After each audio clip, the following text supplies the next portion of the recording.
তো ভাই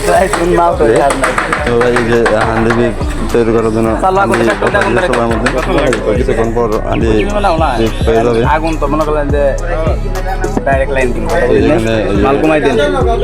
ডাইকে থেকে হান্ডি বিফ বা মাংস তুলতেছে হান্ডি বিফের মধ্যে। কচি মালার চেহারা দেখছো কি?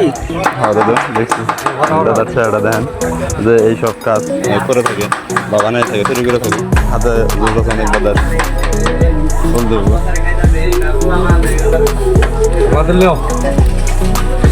এই যে আমাদের বড় ভাই খলিল ভাই, তিনি মাংসগুলা মাখায়া তৈরি করতেছে। দাদা এখানে যে হান্ডির মধ্যে তেল দিতেছে, পরে মাংসটা বসাই দিবে করতেছে।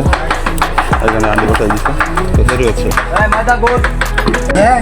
তো এগুলো হচ্ছে ভাই হান্ডি বিফ, আমাদের এলাকার বিখ্যাত জিনিস, যেগুলো অনেক মানুষ ইতিমধ্যে আইসা খাই গেছে বা খাইতেছে।